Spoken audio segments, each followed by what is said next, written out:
নবীজি খায়বারে চলে গেলেন। মদিনা থেকে খায়বারের দূরত্ব প্রায় 100 কিলোমিটার। নবীজি সাহাবীদেরকে নিয়ে রওনা হয়েছেন। একেবারে খায়বারের পাশে গিয়ে নবীজি তাঁবু গেড়েছেন, চতুর্পাশ দিয়ে তাঁবু গেড়েছেন। ওই খায়বারের সবাইকে মধ্য অবস্থায় রেখে দিয়েছেন নবীজি। খায়বারে বিভিন্ন দুর্গ ছিল। বিরক্ত হচ্ছেন নাকি আমার কথায়? বিরক্ত হচ্ছেন? খায়বারের বিভিন্ন দুর্গের মধ্যে ইহুদের অবস্থান করত। নবীজি সাহাবীদেরকে নিয়ে খায়বারের উপকণ্ঠে নবীজি যখন কাফেলা গাড়লেন, তাঁবু গাড়লেন, অবরোধ করে দিলেন, অবরুদ্ধ করে রেখে দিলেন। ওই খায়বারে ইহুদের একজন রাখাল ছিল। সে রাখালের নাম হচ্ছে আসওয়াদ রাখাল। যদিও তার নামটা ছিল ইয়াসার, কিন্তু মানুষটা কালো ছিল। কালো হওয়ার কারণে আসওয়াদ বলা হতো তাকে, আসওয়াদ রাখাল। তার কান পর্যন্ত চলে গিয়েছে। সেই মদিনা থেকে দীর্ঘ পথ পাড়ি দিয়ে মুসলমানেরা এসে খায়বার দুর্গকে আক্রমণ করেছে। রাখাল মানুষ, তাকে যখন জানানো হয়েছে আমাদের মুনিবদেরকে অবরুদ্ধ করে দেওয়া হয়েছে, রাখাল সে তো অত কিছু বোঝে না, কিন্তু মনের মধ্যে একটা আকাঙ্ক্ষা জেগেছে, একটা উৎসুক মনোভাব তার মনের মধ্যে তৈরি হয়েছে। তিনি চিন্তা করলেন, এত দূর পথ পাড়ি দিয়ে সে অবরোধ করেছে, তাঁবু গেড়েছে, এত দূর পথ তারা কেন পাড়ি দিল একটু জানার দরকার। এই কথা চিন্তা করে ওই রাখাল চিন্তা করে কেমন করে জানবো। একদিন সাহস করে মুসলমানদের তাঁবুর দিকে রওনা হয়েছে। প্রতিমধ্যে একজন মুসলিমের সঙ্গে দেখা হয়েছে। মুসলিমকে জিজ্ঞাসা করা হলো, তোমরা দীর্ঘ পথ পাড়ি দিয়ে এই জায়গায় এসে এই খায়বারের লোকদেরকে অবরুদ্ধ করে রেখে দিয়েছ, তোমাদের জন্য খায়বারের লোকেরা অবরুদ্ধ অবস্থা আছে, এদেরকে তোমরা যে কষ্টের মধ্যে ফেলে দিয়েছো, অবরুদ্ধ করে রেখেছো, এর কারণটা কি? এই কথা জিজ্ঞাসা করার পরে ওই সাহাবী বলছেন, তুমি কি এই কথাটা আমার মুখ দিয়ে শুনতে চাও নাকি আমাদের যিনি লিডারের সরাসরি তার মুখ থেকে শুনতে চাও? এই কথা বলার পরে ওই রাখাল একটু অবাক হয়ে গেল। কি বলো? তোমাদের যিনি প্রধান সেই লোককে আমার মতো একজন গোলামের সঙ্গে কথা বলবে? হ্যাঁ, অবশ্যই কথা বলবেন। আল্লাহু আকবার, মানে আল্লাহু আকবার। আল্লাহর কাছে কে বড় লোক, কে ফরসা, কে ধনী, কে টাকাওয়ালা, এগুলো আল্লাহর কাছে কোনো প্রকার সুযোগ নাই। আল্লাহর কাছে সুযোগ কে কত বেশি আল্লাহকে ভয় করে। কি কথা বলেন? যখন ওই রাখাল শুনতে পেল মুসলমানদের প্রধান তার সঙ্গে কথা বলবে, কোনো আপত্তি নাই, একটু অবাক হয়ে জিজ্ঞাসা করছে, আমি তো কৃতদাস মানুষ, আমি তো গোলাম, কেনা গোলাম। আউযু বিল্লাহি মিনাশ শাইতানির রাজীম।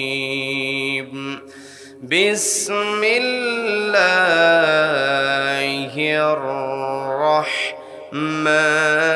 রহমানির রহিম।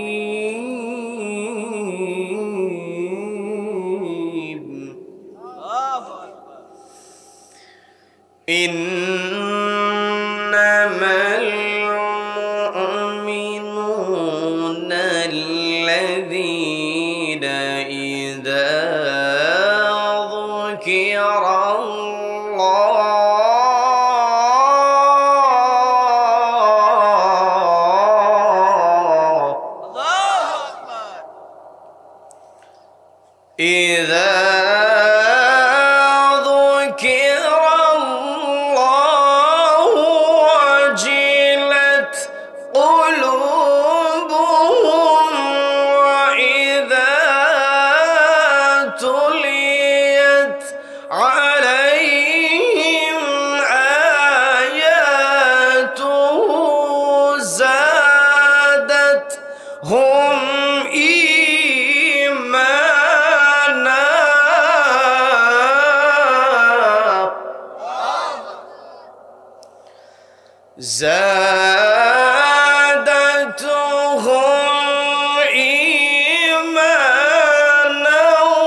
Allahu Akbar, Bismillah.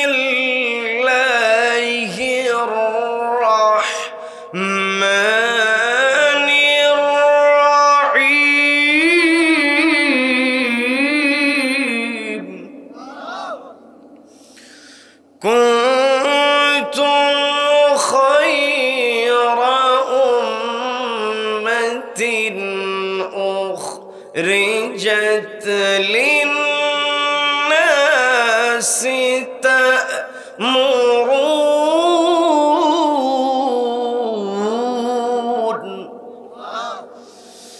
تأمرون بالمعروف وتنهون عن المنكر وتؤمنون بالله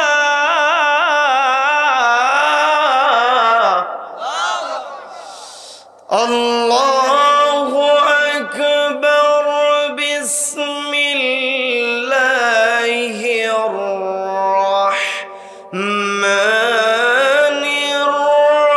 الرحيم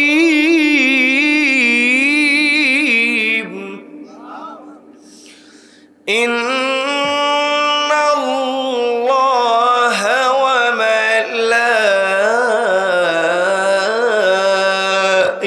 وملائكته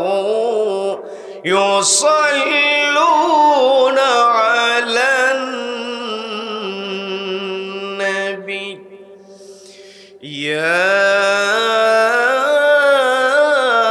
أيها الذين آمنوا صلوا عليه وسلموا تسليما اللهم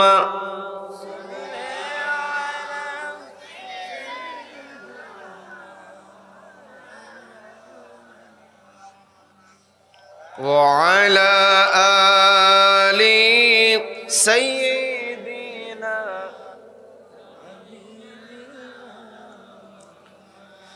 যে ফুল যুগ যুগান্তরে খুশবু ছড়ায় যে ফুল যুগ যুগান্তরে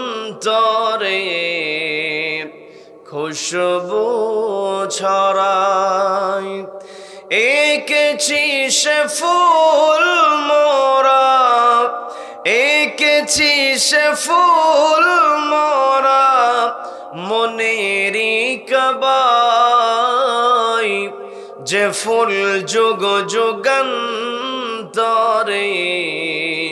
খুশবু ছড়ায় আল্লাহুম্মা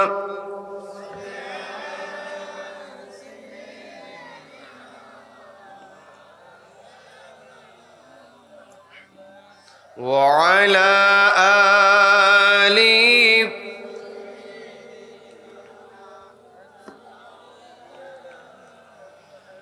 সবাই পড়ুন বালাগাল উলা বিকামালিহি কাশাফাত দুজা বিজামালিহি حسنت جميع خصاله صلوا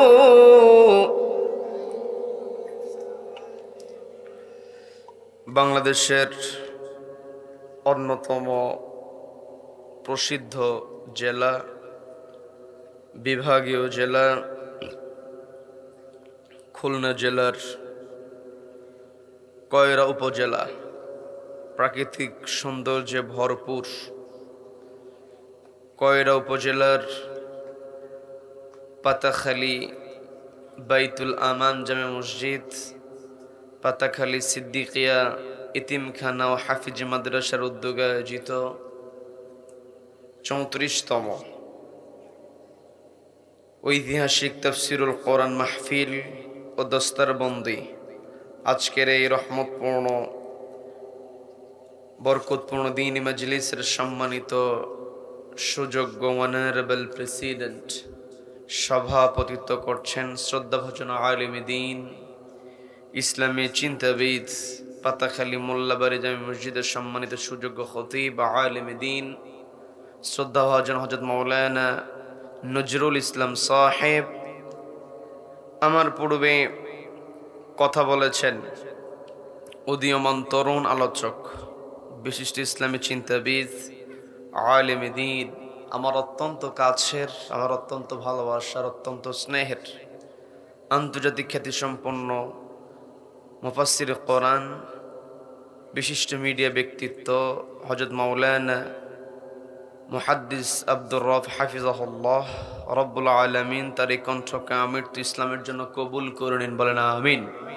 হালকায় জিকির পরিচালনা করেছেন সুন্দরবন দাখিল মাদ্রাসার সম্মানিত সুযোগ্য মুদাররিস শ্রদ্ধাভাজন আলেম দ্বীন হযরত মাওলানা মতিউর রহমান সাহেব। মাহফিল পরিচালনায় রয়েছেন মত্র মাদ্রাসার সম্মানিত সুযোগ্য মুআল্লিম হাফেজ মাওলানা মুহাম্মদ আজিজুল হক সাহেব সহ আমন্ত্রিত অতিথিবৃন্দ, বিশেষ মেহমানবৃন্দ ও রয়েছেন মাদ্রাসার পরিচালনা কমিটির সদস্যবৃন্দ। উপস্থিত রয়েছেন গণ্যমান্য ব্যক্তিবর্গ, বিশেষ করে আমার সামনে বসে আছেন অত্র এলাকার পার্শ্ববর্তী এলাকা হতে আগত কোরআন প্রেমিক, নবী প্রেমিক, তাওহীদি জনতা। পর্দার অন্তরাল থেকে শুনছেন আমার অত্যন্ত শ্রদ্ধেয় মা এবং বোনেরা। আলোচনার সূচনায় আমি আপনাদেরকে অভিনন্দন জানাচ্ছি, মোবারকবাদ জ্ঞাপন করছি রব্বুল আলামিনের শেখানো ভাষায়। বলছি আসসালামু আলাইকুম ওয়া রাহমাতুল্লাহি ওয়া বারাকাতুহু। সম্মানিত দ্বীনি ভাইয়েরা, আলোচনায় প্রবেশের পূর্বে আমি জানতে চাচ্ছি আপনারা সকলে কেমন আছেন? রব্বুল আলামিন আমাকেও ভালো রেখেছেন, বলি আলহামদুলিল্লাহ। এই যে আমরা ভালো আছি, আমাদেরকে ভালো রাখার একমাত্র কেবলমাত্র কর্তৃত্ব কার হাতে? যে রব্বুল আলামিন আমাদেরকে ভালো রেখে সুস্থ রেখে সারা দিনের হাজারো কর্মব্যস্ততার পর শরীর যখন ক্লান্ত হয়ে যায়, শরীর যখন বিছানার দিকে আকৃষ্ট হয়, ঠিক সেই সময়টাতে বিছানার আকর্ষণকে উপেক্ষা করে কোরআনের আকর্ষণে যে মহান মুনিব আমাদেরকে কোরআনের ময়দানে আসার বসার এবং কোরআনুল কারীম থেকে কিছু কথা বলা এবং শোনার মতো তৌফিক দান করলেন, সেই মহান মুনিবের দরবারে শুকরিয়া আদায় করে আমরা সকলে এক জায়গায় বলে উঠছি আলহামদুলিল্লাহ। আবারও বলছি আলহামদুলিল্লাহ। আল্লাহু আকবার। লা ইলাহা ইল্লাল্লাহু। আল্লাহু আকবার। ওয়ালিল্লাহিল হামদ। ওয়ালিল্লাহিল হামদ। আমরা কৃতজ্ঞতা আদায় করলাম কার? জীবনের প্রত্যেকটা ক্ষেত্রে প্রশংসা একজনের হবে, তিনি কে? আমাকে আপনাকে সৃষ্টি করেছেন কে? Allah is the creator of all creations. যত সৃষ্টি আছে সব সৃষ্টি আল্লাহ করেছেন। কাজেই এই পৃথিবীতে যদি প্রশংসা করতে হয়, প্রশংসা কেবল আল্লাহর হবে। আল্লাহ ব্যতীত অন্য কেউ প্রশংসিত হতে পারে। None can be praised, only Allah will be praised. সবাই চিৎকার দিয়ে বলেন আল্লাহু আকবার। আল্লাহু আকবার। এই যে আমরা আল্লাহর বরত্বের ঘোষণা দিলাম, আল্লাহু আকবার স্লোগান দিলাম, এই আল্লাহু আকবার স্লোগানের সঙ্গে আমার আপনার সম্পর্ক আছে না নাই? সবাই একটু কথা বলেন, সম্পর্ক আছে না নাই? এই আল্লাহু আকবার স্লোগানের সঙ্গে আমার আপনার সম্পর্কটা কেমন একটু বোঝার চেষ্টা করবেন। আপনাদের জানা কথা আমি একটু স্মরণ করিয়ে দেব, বিরক্ত হবেন নাকি? এই পৃথিবীতে যখন আমি আপনি আগমন করেছি, এই পৃথিবীতে আমার আপনার আগমনের পূর্বে আমরা ছিলাম মায়ের পেটে। কি কথা বলেন? মায়ের পেটে আসার পূর্বে আমি আপনি ছিলাম রুহের জগতে। কি কথা বলেন? রুহের জগতে কিন্তু আমি আপনি আল্লাহর কাছে স্বীকৃতি দিয়ে এসেছি। আল্লাহ আমাকে আপনাকে জিজ্ঞাসা করেছিলেন, আলাস্তু বিরাব্বিকুম, আমি কি তোমাদের প্রভু নই? জবাবে আমি আপনি উত্তর দিয়ে শক্ত হয়ে বলেছি, বালা, অবশ্যই আপনি আমাদের প্রভু। এই যে আমি আপনি আল্লাহর কাছে স্বীকারোক্তি দিয়ে এসেছি, স্বীকারোক্তি নেওয়ার পরে রব্বুল আলামিন আমাকে আপনাকে পৃথিবীতে পাঠিয়েছেন। আমি আপনি সরাসরি আল্লাহ চাইলে আমাকে আপনাকে সরাসরি রুহের জগৎ থেকে বড় আকৃতি দিয়ে দুনিয়াতে আমাকে আপনাকে পাঠাতে পারতেন কি পারতেন না? আল্লাহ চাইলে সরাসরি রুহের জগৎ থেকে বের করে বড় একটা আকৃতি দিয়ে আমাকে আপনাকে দুনিয়াতে পাঠায়া দিতে পারতেন, কিন্তু আল্লাহ তা করলেন না। এই পৃথিবীতে পাঠানোর জন্য রব্বুল আলামিন একটা সিস্টেম রব্বুল আলামিন করেছেন, সেটা হলো পিতার শুক্রাণু মায়ের ডিম্বাণু দুইটা যখন একত্রিত হয়ে যায়, দুইটা একত্রিত হওয়ার পরে সেখানে কোষের বিভাজন ঘটে, জাইগোট তৈরি হয়।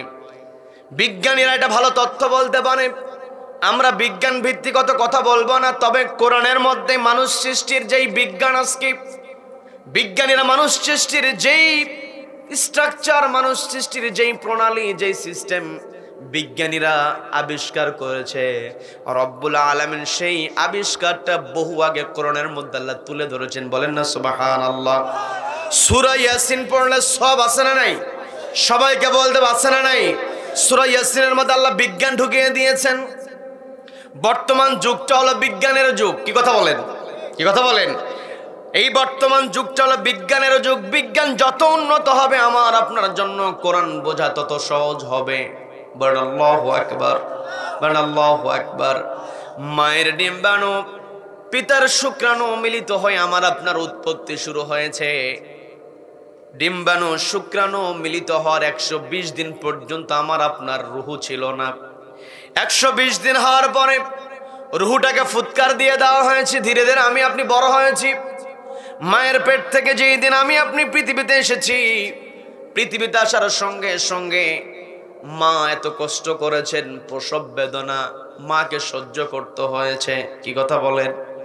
কি কথা বলেন? প্রসবের বেদনা আছে না নাই? প্রসব বেদনা আছে। আবার অনেকে বলে এখন তো সিজার করা হয়, সিজার আছে না নাই? সবাইকে বলতে পারছে না নাই? এই সিজার করলে সেখানেও কষ্ট আছে না নাই?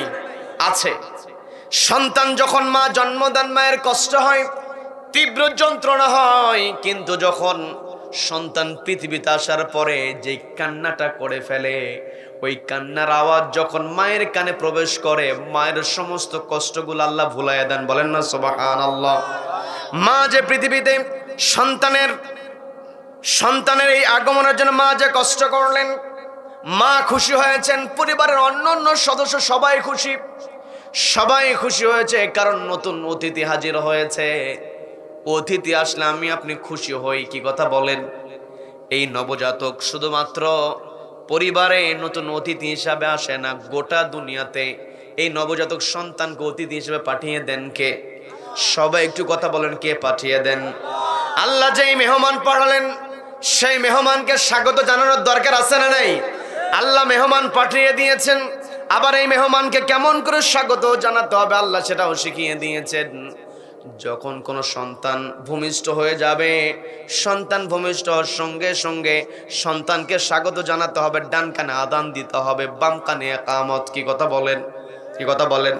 আযান এবং ইকামতের বাক্যের মধ্যে আল্লাহু আকবার স্লোগান আছে না নেই? তার মানে ছোট্ট নবজাতককে স্বাগত জানানো হয়েছে আল্লাহু আকবার স্লোগান দিয়ে। এই আল্লাহু আকবার স্লোগান দিয়ে স্বাগত জানানো ব্যক্তি পৃথিবীতে যতদিন থাকবে, নির্ধারিত হায়াত যখন শেষ হয়ে যাবে, আমি আপনি পৃথিবীতে থাকতে পারবো নাকি? সবাই একটু কষ্ট করে বলেন, থাকতে পারবো নাকি? আমার আপনার মূল্য এই পৃথিবীর মানুষের কাছে আছে যতক্ষণ আমার আপনার দেহে প্রাণ আছে। আমার আপনার দেহের মধ্যে থেকে যখন রুহুটা বের হয়ে যাবে, মালাকুল মউতের নেতৃত্বে যখন রুহুটাকে দেহ থেকে বের করে নেওয়া হবে, আমি আপনি যত বড় প্রভাবশালী মানুষ হই না কেন, পৃথিবীর সেরা ধনী আমি আপনি হতে পারি, আমি আপনি পৃথিবীর আমি আপনি প্রভাবশালী রাষ্ট্রপতি হতে পারি, প্রধানমন্ত্রী হতে পারি, কিন্তু যখন আমার আপনার দেহ থেকে প্রাণটা বের হয়ে যাবে, পৃথিবীর কোনো মানুষ আমাকে আপনাকে মূল্যায়ন করবে না। সবার চিন্তা হলো কত দ্রুত কবরস্থ করা যায়। কি কথা বলেন? কি কথা বলেন? কেউ আর দাম দিতে চাইবে না, যত বড়ই নেতা হোক না কেন, সবার একটাই চিন্তা কত দ্রুত কবরস্থ করা যায়। কবরস্থ করার জন্য গোর খনন করা হয়, গোসল করানো হয়, কাফন পরানো হয়। সমস্ত প্রস্তুতি যখন সম্পন্ন হয়ে যায়, জীবিত মানুষের একটা দায়িত্ব আছে, লাশটাকে সামনে রেখে দিয়ে একটি ফরজে কিফায়া নামাজ আদায় করতে হয়। সবাইকে বলতে হবে সেই নামাজের নাম কি? সবাই একটু কষ্ট করে বলেন, সে নামাজের নাম কি? এই জানাজার নামাজের মধ্যে 4 বার আল্লাহু আকবার স্লোগান আছে না নাই? এর দ্বারা বোঝা যায় যে এই দিন আমি আপনি পৃথিবীতে এসেছি, আমার আপনার স্বাগত বক্তব্য ছিল, আমার আপনার স্বাগত স্লোগান ছিল আল্লাহু আকবার। কি কথা বলেন? আবার আমি আপনি যেই দিন পৃথিবী ছেড়ে চলে যাব, আমার আপনার বিদায়ী স্লোগানটাও হবে আল্লাহু আকবার। তার মানে এই মাঝখানে পৃথিবীতে আমি আপনি যতদিন বেঁচে থাকবো, আমার আপনার একটাই স্লোগান হবে নারায়ে তাকবীর, নারায়ে তাকবীর। এই আল্লাহু আকবার স্লোগানকে সামনে রেখে আমাকে আপনাকে চলতে হবে। কি কথা বলেন? কি কথা বলেন? তাকবীর বললে আমাদের শরীরে একটা জোশ চলে আসে। কি কথা বলেন? কি জোশ আসে না? আমি আমার আলোচনার সূচনায় পবিত্র কোরআনের 8 নম্বর সূরা আনফালের 2 নম্বর আয়াতে কারিমা তেলাওয়াত করেছি। সবাইকে বলতে হবে কয় নম্বর আয়াত? সবাই বলেন। 8 নম্বর সূরা 2 নম্বর আয়াতে রব্বুল আলামিন সুন্দর করে বলছেন, ইন্নামাল মুমিনুনাল্লাযীনা ইযা যুকিরাল্লাহু ওয়াজিলাত কুলুবুহুম ওয়া ইযা তুলিয়াত আলাইহিম আয়াতুহু যাদাতুহুম ঈমানান ওয়া আলা রাব্বিহিম ইয়াতাওয়াক্কালুন। আল্লাহ বলছেন, ইন্নামাল মুমিনুন আল্লাযীনা ইযা যুকিরাল্লাহ, যখন আল্লাহর নাম উচ্চারিত হয়, ওয়াজিলাত কুলুবুহুম, অন্তরটা কেঁপে ওঠে। কার ভয়ে? সবাইকে বলতে হবে কার ভয়ে? আল্লাহকে যে মানুষ ভয় করে, দুনিয়ার কাউকে সে আর ভয় করে না। কি কথা বলেন? এই জন্য আমি আপনি যখন আল্লাহু আকবার স্লোগান দেই, তখন আমার আপনার ভিতরে একটা জোশ চলে আসে। আল্লাহু আকবার বলার সঙ্গে সঙ্গে শরীরটা শিহরিত হয়ে ওঠে, কারণ অন্তরে কম্পন তৈরি হয়ে যায়। কার ভয়ে? সবাইকে বলতে হবে কার ভয়ে? এই পৃথিবীতে আমি আপনি আল্লাহু আকবার স্লোগান দিলে আমি আপনি খুশি হয়ে যাই। আবার কিছু মানুষ আছে আল্লাহু আকবার স্লোগানকে সহ্য করতে পারে, আছে না নাই? আছে না নাই? এই যে এই বছর মাহফিল হচ্ছে, কত সুন্দর বাস্তবায়ন। কারো কাছে যেতে হয় নাই, কার নাম লিখবে কার নাম লিখবে না, কারো কাছে দৌড়াতে হয় নাই। আপনাদের মাহফিলে আপনাদের বিগত দিনে কষ্টের কথা আছে, একজনের নাম লেখা হয় নাই, নতুন করে পোস্টার করতে হয়েছে। কি কথা বলেন? এই যে যারা মাহফিলগুলোতে অনুমতি দেয় নাই, অনুমতি দেওয়ার পরেও বলতো যে মাহফিল হবে, বক্তা ওয়াজ করবে, কিন্তু কোনো স্লোগান যেন না হয়, বলে নাই? আজকে যারা হুমকি দিয়েছে, যারা আল্লাহু আকবার স্লোগানকে থামানোর চেষ্টা করেছে, আজকে গোটা দেশের মধ্যে দাও ওরা ইঁদুরের গর্ত খুঁজে পাচ্ছে না। কথা বলেন ঠিক কিনা? দুনিয়ার ক্যান্সার, এই ক্যান্সার প্রতিরোধ করার দরকার আছে না নাই? প্রোটেকশন দেওয়ার দরকার আছে না নাই? সম্মানিত দিনী ভাইরা, এই সমাজের জঞ্জাল দূর করতে হবে। এই দায়িত্ব আমাকে আপনাকে কে দিয়েছেন? সবাইকে বলতে হবে কে দিয়েছেন? অনেকে মনে করে আমি একাকী ইবাদত করব, আমি তো নামাজ পড়ি, রোজা রাখি, হজ করি, যাকাত দেই, দান সাদকা করি, তাহলে আমি বেঁচে যাব। না না, একাকী ইবাদত করার জন্য আপনাকে পৃথিবীতে পাঠানো হয় নাই। নিজে ইবাদত করতে হবে এবং আল্লাহর ইবাদতটার দাওয়াত দিতে হবে, আল্লাহর হুকুমটা প্রতিষ্ঠা করতে হবে। কি কথা বলেন? কি কথা বলেন? আল্লাহ রাব্বুল আলামিন আমাকে আপনাকে পৃথিবীতে পাঠিয়েছেন। এই পৃথিবীর সর্বশ্রেষ্ঠ সৃষ্টি হলাম আমরা, আমাদের সম্মান সবচাইতে বেশি। কি কথা বলেন? আমাদের সম্মান যে বেশি, এই সার্টিফিকেট স্বয়ং কোরআন দিয়ে সুন্দর করে জানিয়ে দিয়েছে, ওয়ালাকাদ কাররামনা বনি আদম ওয়া হামালনাকুম ফিল বাররি ওয়াল বাহরি ওয়া রাযাকনাহুম মিনাত তাইয়্যিবাত।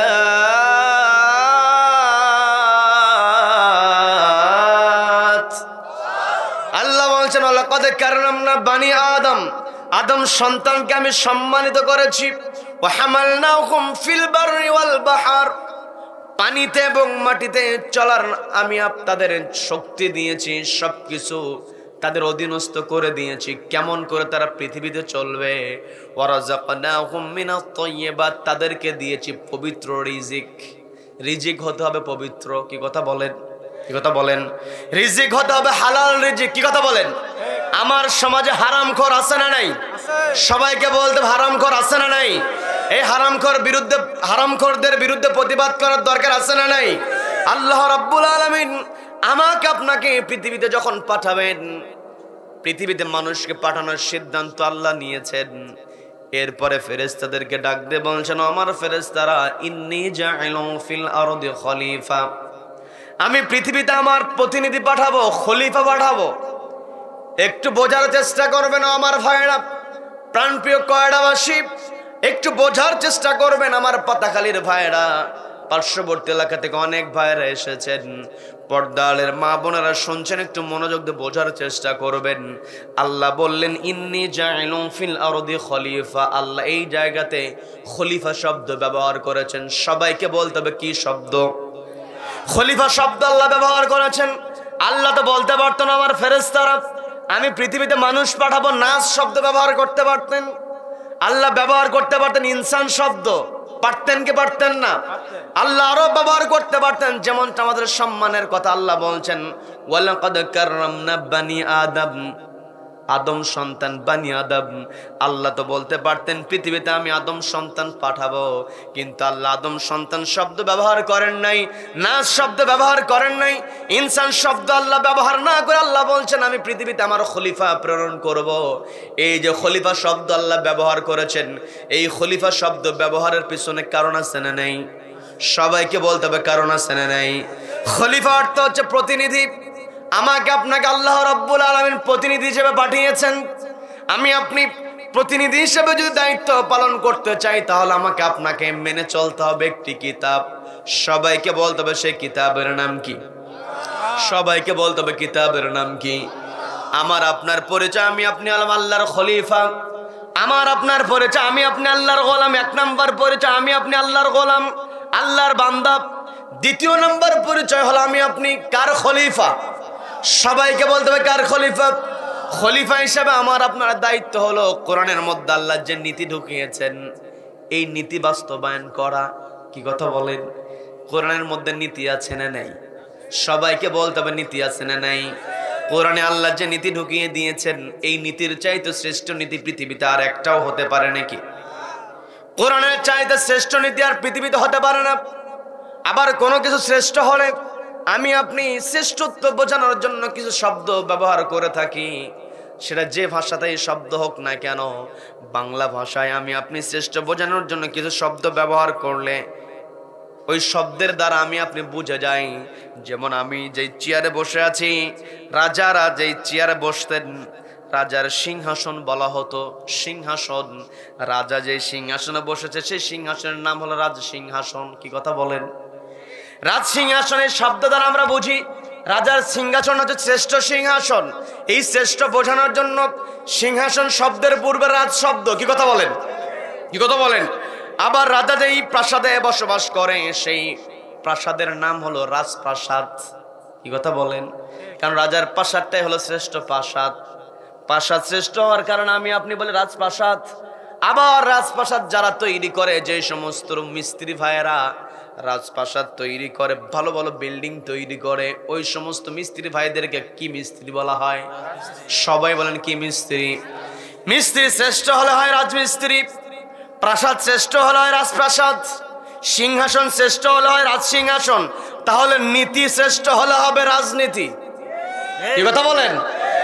কোরআনের মধ্যে যে নীতি আছে এই নীতিগুলোকেই বলা হবে রাজনীতি। কি কথা বলেন?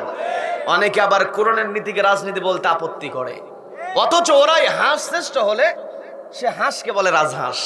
কি কথা বলেন? কি কথা বলেন? হাঁস শ্রেষ্ঠ সেখানে রাজহাঁস বলে। নীতি যে শ্রেষ্ঠ এই নীতি রাজনীতি বলতে চায় না, কারণ কোরআনের নীতি বাস্তবায়িত হলে কোন চাঁদাবাজি করতে পারবে না। কথা বলেন ঠিক কিনা? কোরআনের নীতি বাস্তবায়িত হলে কোন দুর্নীতিবাজের পক্ষে দুর্নীতি করা সম্ভব হবে না। কি কথা বলেন? আমার দেশে দুর্নীতি আছে না নাই? কম না বেশি? দিন দিন বাড়ছে না কমছে? আমার দেশে চুরি আছে না নাই? কম না বেশি? চোর বেশি না মানুষ বেশি? এই যে কিছু মানুষ বলতেছে চোর বেশি, কিছু মানুষ বলতেছে মানুষ বেশি। তাহলে কি বলবো এখন বলেন? না, মানুষই বেশি, কিন্তু চোরকে দেখে ভয় পাওয়া মানুষ বেশি। কি কথা বলেন? চোরকে দেখে ভয় পায়, তবে শেষরা চোর হলে কোনো ভয় পায় না, সাহস বেড়ে যায়। দেখবেন মুরগি চোর ধর, আমার কথা বিরক্ত হচ্ছেন? বিরক্ত হচ্ছেন? আলোচনা চলবে, চলবে। কতক্ষণ? সারা রাত চলবে, সারা রাত চলবে। বক্তা মরবে, বক্তা মরুক আর বাঁচুক। পূর্ব দিগন্ত থেকে সূর্য উদিত হয়ে পশ্চিম আকাশ পর্যন্ত যতদিন পর্যন্ত সূর্য অস্ত যাবে ততদিন পর্যন্ত কোরআনের কোন কথা হবে, কোরআনের কথা কোন কোরআন বিদ্বেষী থামাতে পারবে না। কারা কারা এই মতের পক্ষে যান, দুহাত উঁচু করে আল্লাহকে দেখা। কি ব্যাপার? শেষ? তাকবীর দেওয়ার কেউ নাই?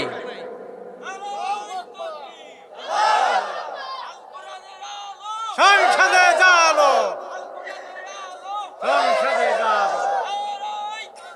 আল্লাহু আকবার। নারে তাকবীর। আল কোরআনের আলো ঘরে বাইরে জালো, সংসদে জালো, আদালতে জালো, সবখানে জালো। নারে তাকবীর। আল্লাহ আমাদের সকলকে কবুল করেন, বলেন আমিন, বলেন আমিন। কোরআনের নীতি যখন বাস্তবায়িত হয়ে যাবে, কোন চোরের পক্ষে চুরি করা সম্ভব হবে না। আমি আপনি মুরগি চোর দেখলে, জুতা চোর দেখলে আমি আপনি ধরা পড়ার সঙ্গে সঙ্গে সবাই মিলে আচ্ছা গণধোলাই আছে না নাই? জীবনে কাউকে আঘাত করতে যায় নাই, জীবনে কোথাও প্রতিবাদ করতে যায় নাই, অন্যায়ের বিরুদ্ধে কখনো কথা বলে নাই, অপরাধীর বিরুদ্ধে সব সময় চুপ থেকেছে। ওই মানুষ যখন জানে যে ওখানে কি হয়েছে, বলে জুতো চোর ধরা পড়েছে, সবাই গণধোলাই দিচ্ছে, চিন্তা করছে সারা জীবন তো কাউকে মারতে পারি নাই, আমার তো সে সাহস নাই, প্রতিবাদ কেমন করে করব।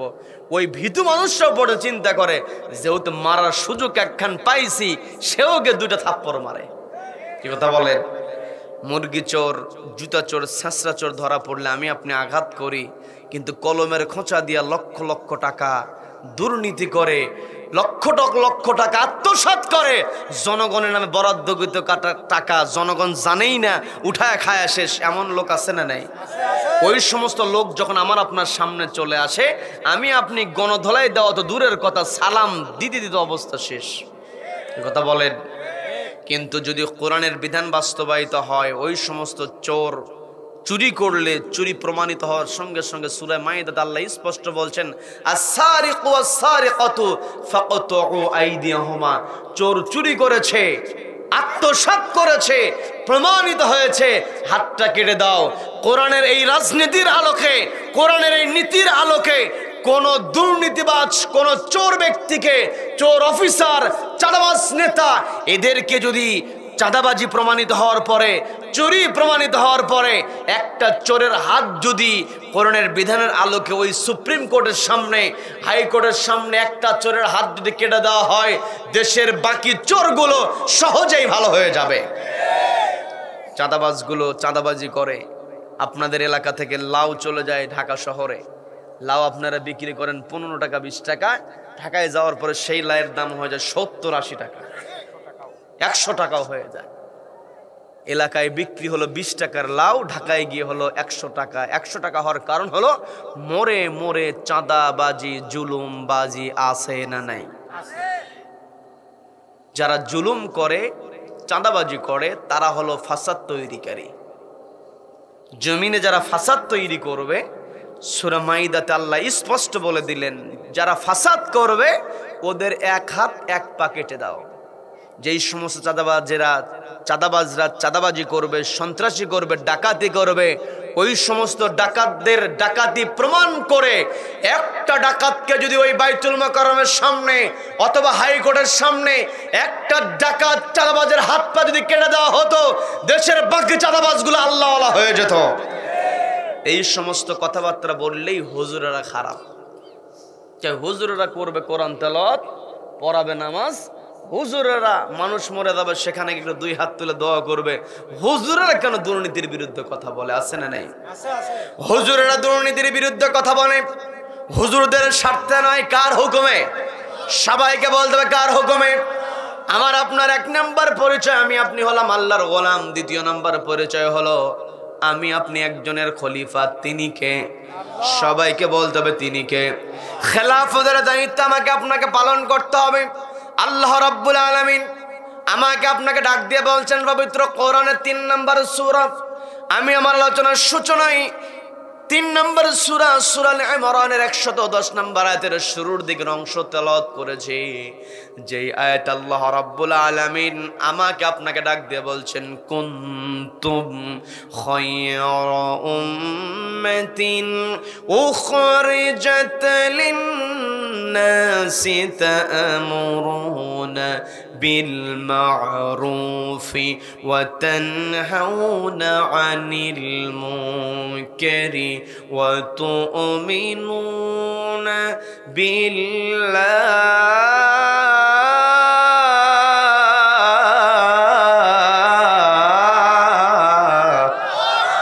আল্লাহ বলছেন আমার বান্দারা কুনতুম খায়রা উম্মাহ, তোমরা উত্তম জাতি। আমি আপনি উত্তম হতে পারবো। আল্লাহ বলছেন উখরিজাত লিন-নাস, তোমরা যদি উত্তম হও তোমাদেরকে বের করা হয়েছে মানুষের জন্য।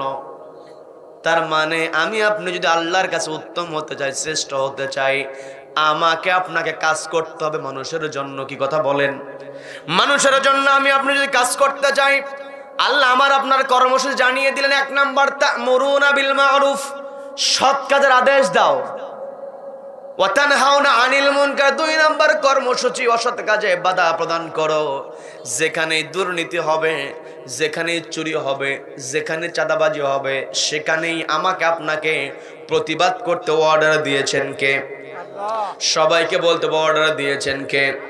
আমি আপনি প্রতিবাদী হতে পারবো যদি আমি আপনি একমাত্র ভয় করি কাকে? সবাইকে বলতে ভয় করি কাকে? মুমিন বান্দার 1 নম্বর বৈশিষ্ট্য হলো মুমিন বান্দা ইদা যুকিরাল্লাহ, যখন আল্লাহর নাম উচ্চারিত হয়, ওয়াজিলাত কুলুবুহুম, অন্তরটা কেঁপে ওঠে। কার ভয়ে? সবাইকে বলতে হবে কার ভয়ে? মুমিন বান্দার 1 নম্বর বৈশিষ্ট্য, মুমিন বান্দা আল্লাহকে ভয় করবে। দ্বিতীয় নম্বর বৈশিষ্ট্য ওয়াইদা তুলিয়াত আলাইহিম আয়াতুহু যাদাতুহুম ঈমানা, মুমিন বান্দার সামনে যখন কোরআন থেকে তেলাওয়াত করা হবে, যাদাতুহুম ঈমান, ঈমান তার বেড়ে যাবে। বলেন না সুবহানাল্লাহ? সবাই বলেন সুবহানাল্লাহ। ঈমান আমাদের বৃদ্ধি পাক, এটা আমরা চাই কে চাই না? সবাইকে বলতে হবে চাই কে চাই না? এই কোরআন এমন একটি কিতাব, এই কোরআনের সংস্পর্শ যার সঙ্গে লেগেছে, কোরআনের স্পর্শ যেই পেয়েছে সেই সম্মানিত হয়েছে। বলেন না সুবহানাল্লাহ? কোরআন যেই মাসে অবতীর্ণ হয়েছে সেই মাসের নাম কি? সবাই বলেন মাসের নাম কি? অন্যান্য মাসের চাইতে রমজান মাস শ্রেষ্ঠ মাস। একটাই কারণ, রমজান মাসে আল্লাহ কোরআন অবতীর্ণ করেছেন। আবার রমজান মাসের মধ্যে যেই রাত্রিতে আল্লাহ গোটা কোরআন অবতীর্ণ করলেন সেই রাতের নাম কি? লাইলাতুল কদর। তার মানে কোরআনের স্পর্শ এসেছে রাতের সঙ্গে, কোরআনের সম্পর্ক হয়েছে মাসের সঙ্গে, মাস সম্মানিত হয়েছে। আবার দেখবেন আমি আপনি কোরআনটা মরিয়া রাখি ছোট্ট কাপড়ের টুকরো দিয়ে, ওই ছোট্ট কাপড়ের টুকরো যদি মাটিতে পড়ে থাকে, আমি আপনি সব কাজ ছেড়ে দিয়ে ওই কাপড়ের টুকরোটাকে মাটি থেকে উঠে চুমুকে বুকে জড়িয়ে ধরি। কি কথা বলেন? কি কথা বলেন? তার মানে আমি আপনি যদি সম্মানিত হতে চাই, আমার আপনার কোরআনটাকে সঙ্গে রাখতে হবে। ও আমার পর্দাওয়ালের মা বোনেরা, একটু বোঝার চেষ্টা করবেন। দুনিয়ার গাড়ি বাড়ি টাকা পয়সা অর্থ করি প্রভাব প্রতিপত্তি এগুলো কখনো সম্মানের বস্তু হতে পারে না। কি কথা বলেন? সম্মান পেতে হলে অবশ্যই কোরআনের সঙ্গে সম্পর্ক রাখতে হবে। দেখবেন এই যে সিদ্দিকিয়া হাফেজিয়া মাদ্রাসার ছাত্র 8 থেকে 10 বছর বয়স হাফেজ হয়েছে। যখনই কেউ শোনে ছেলেটার বয়স 8 বছর 10 বছর হাফেজ হয়েছে, ছেলের বয়স 8-10 বছর, বৃদ্ধ মুরব্বী 60 বছর 70 বছর বয়সী মুরব্বীও যদি ওই 7-8 বছরের ছোট্ট হাফেজে কোরআনকে দেখে, বয়স কম হতে পারে কিন্তু ওই ছোট্ট হাফেজে কোরআনকে মুরব্বী পর্যন্ত সম্মান করে। কি কথা বলেন, কি কথা বলেন? এই জন্য আমার আপনার সম্মান বাড়াতে হলে কোরআনকে সঙ্গে রাখতে হবে। যার কোরআনের সঙ্গে যত সম্পর্ক তার সম্মান আল্লাহর কাছে তত বেশি। কি কথা বলেন? কারণ যখন কোরআনের সঙ্গে আমার আপনার সম্পর্ক থাকবে, আমি আপনি যখন কোরআন তেলাওয়াত করব, ও আমার পর্দালের মা বোনের একটু বোঝার চেষ্টা করেন, যখন আমি আপনি কোরআন তেলাওয়াত করব, পরিবারে যখন কোরআন তেলাওয়াত করা হবে, পরিবারের সদস্যদের ঈমান বৃদ্ধি পেয়ে যাবে। বলেন না সুবহানাল্লাহ? সবাই বলেন সুবহানাল্লাহ। কোরআন তেলাওয়াতের মাধ্যমে আমার আপনার ঈমান বৃদ্ধি পেয়ে যায়। আর ঈমান যার যত বেশি, আল্লাহকে তত বেশি ভয় করে। কি কথা বলেন? আল্লাহকে যারা যত বেশি ভয় করবে তার সম্মান মর্যাদা আল্লাহর কাছে তত বেশি। আল্লাহ বলছেন, ইন্না আকরামাকুম ইনদাল্লাহি আতাকাকুম ইন্নাল্লাহা আলিমুন খাবীর।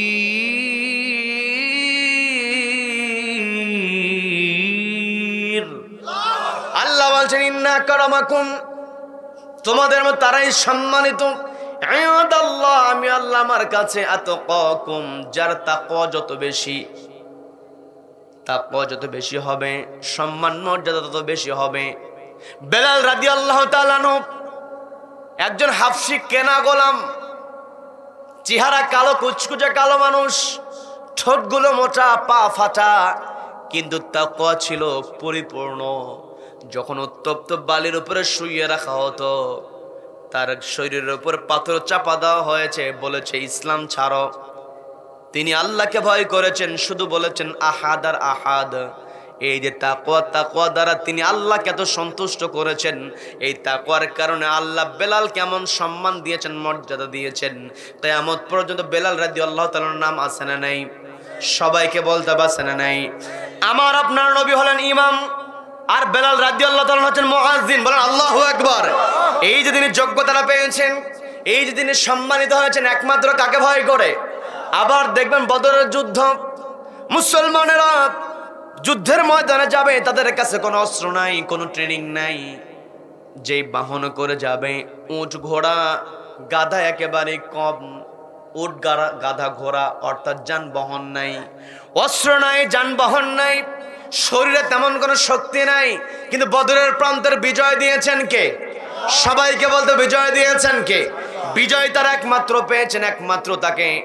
আর তারা ভয় করেছেন আল্লাহকে। আল্লাহকে ভয় করতে হবে। আল্লাহর ভালোবাসা, আল্লাহর ভয় যদি আমি আপনি অন্তরে আনতে পারি, দুনিয়ার কোনো কষ্ট, দুনিয়ার কোনো জালিম আমাকে আপনাকে পরাস্ত করতে পারবে। ওয়া আলা রাব্বিহিম ইয়াতাওয়াক্কালুন, মুমিন বান্দা তাওয়াক্কুল করবে কার উপরে? সবাইকে বলতে হবে তাওয়াক্কুল করবে কার উপরে? আল্লাহর উপর তাওয়াক্কুল করলে কেউ কখনো পরাস্ত হয় না, কেউ কখনো হতাশ হয় না। আল্লাহর উপরে যার ভরসা আছে, আমি আপনি নবীজির সাহাবীদের জীবনের দিকে তাকিয়ে লক্ষ্য করে দেখেছি। খুবাইব রাদিয়াল্লাহু তাআলার ঘটনা আপনারা জানেন, আমি বিস্তারিত ঘটনা বলবো না, শুধু বোঝানোর জন্য বলছি। খুবাইব রাদিয়াল্লাহু তাআলাকে শুলে চড়ানো হবে, হত্যা করা হবে। বেলাল, হযরত খুবাইব রাদিয়াল্লাহু তাআলা তাকে যখন শুলে চড়ানো হবে, শুলের দিকে নিয়ে যাওয়া হচ্ছে। আমি কি বানিয়ে বলছি নাকি? বাস্তব ঘটনা। সাঈদ ইবনে আমির আল জুমাহি রাদিয়াল্লাহু তাআলা তিনি বর্ণনা করছেন, আমি তখন ইসলাম কবুল করি নাই। দৃশ্যটা আমার চোখের সামনে ভেসে উঠলে এখনো গা শিউরে উঠে যায়। তিনি বর্ণনা করছেন, এমন মর্মান্তিক দৃশ্য আমি দেখেছি, আমি তখন ইসলাম কবুল করি নাই। খুবাইবকে যখন মেরে ফেলা হবে, খুবাইবকে হাতে শিকল, পায়ে শিকল লাগিয়ে এগিয়ে নিয়ে যাওয়া হচ্ছে। আমি খুবাইবের চেহারার দিকে তাকিয়ে আছি, অবাক হয়েছি। একজন মানুষকে কিছুক্ষণ পর মেরে ফেলা হবে, অথচ চেহারার মধ্যে কোনো প্রকার আতঙ্কের ছাপ নাই, বরং চেহারার মধ্যে হাসির ঝিলিক। বলেন আল্লাহু আকবার। ওয়া আলা রাব্বিহিম ইয়াতাওয়াক্কালুন, যারা আল্লাহর উপরে তাওয়াক্কুল করবে, একমাত্র আল্লাহকে ভয় করবে, দুনিয়ার কোনো জালিম তাদের থেকে মুখ থেকে কখনো হাসি কেড়ে নিতে পারবে না। আমার দেশে এই যে আজকে হেডলাইনটা দেওয়া হয়েছে তাফসিরুল কোরআন মাহফিল, এই যে তাফসিরুল কোরআন মাহফিল, এই তাফসিরুল কোরআন মাহফিল সফলতার সাথে সবচাইতে সুন্দরভাবে যিনি তাফসীর মাহফিল করেছেন, এই বাংলাদেশের ইতিহাসে সর্বশ্রেষ্ঠ তাফসীর মাহফিল যিনি উপহার দিয়েছেন, তিনি হলেন শহীদ আল্লামা আব্দুল হোসেন সাইদী রাহমাতুল্লাহ আলাইহি। কথা বলেন ঠিক কিনা? কথা বলেন। আমাদের কোরআনের পাখি, আপনারা বিস্তারিত জানেন, আমি বিস্তারিত আপনাদেরকে বলবো না, শুধু বোঝানোর চেষ্টা করছি। একমাত্র ভয় করতে হবে কাকে? সবাইকে বলতে ভয় করতে হবে কাকে? একমাত্র আল্লাহকে যারা ভয় করে, দুনিয়ার কোনো জুলুম তাদের চেহারা থেকে হাসি কেড়ে নিতে পারে না। আমাদের কোরআনের পাখি যেই দিন তাকে শহীদ করে দেওয়া হয়েছে, বয়স ছিল তার 83 বছর বয়স। 83 বছর বয়সে মানুষ এমনি দুর্বল হয়ে যায়। এত মানুষ আমরা বসে আছি, এই গ্রামের মানুষ আছে, আশেপাশের গ্রামের মানুষও আছে। যদি এখানে জিজ্ঞাসা করা হয় কার বয়স 83 বছর, খুঁজে পাওয়া বড়ই কঠিন। থাকলেও 2 থেকে 3 জন 5 জন, তার বেশি নয়। কথা বলেন, কি কথা বলেন? 83 বছর বয়সে মানুষ এমনিতেই দুর্বল হয়ে যায়, চেহারার মধ্যে কষ্টের ছাপ লেগে থাকে। যারা বৃদ্ধ হয়েছে, একেবারে দুর্বল হয়েছে, চেহারার মধ্যে কখনো তাদের হাসি দেখা যায় না। কিন্তু আমরা দেখেছি আমাদের কোরআনের পাখির বয়স যখন তার হয়েছিল 70 বছর, ওই 70 বছর বয়সে তাকে একাকী একটা ঘরের মধ্যে ছেড়ে দেওয়া হলো। পরিবারের কোনো সদস্যদেরকে সাথে থাকতে দেওয়া হয় নাই, তিনি একাকী থেকেছেন। কিন্তু আমরা দেখেছি শেষ দিন পর্যন্ত জাতির সামনে যেই দিন তার শেষ চেহারাটা দেখানো হয়েছে, সেই দিন আমরা দেখেছি অ্যাম্বুলেন্স থেকে যখন তিনি নেমেছেন, সবার দিকে তিনি তাকিয়ে সালাম দিয়ে চেহারার মধ্যে যে হাসির ঝিলিকটা দিয়েছেন। এই বাংলার জমিনে যতদিন পর্যন্ত কোরআনের মাহফিল থাকবে, আমাদের কোরআনের পাখির ওই হাসিটাই হবে আমাদের জন্য অনুপ্রেরণা। কথা বলেন ঠিক কিনা? আমাদের কোরআনের পাখি আমাদেরকে বোঝানোর চেষ্টা করেছেন, ওরা যতই কষ্টে রাখুক না কেন, কষ্টে নাই। বলেন আল্লাহু আকবার। তাওয়াক্কুল করা হয় কার উপরে? আল্লাহর উপর তাওয়াক্কুল করতে হবে। একমাত্র আল্লাহকে খুশি করার চেষ্টা করতে হবে। ঈমানটা এমন ভাবে আনতে হবে, দুনিয়ার কাউকে ভয় করা যাবে না।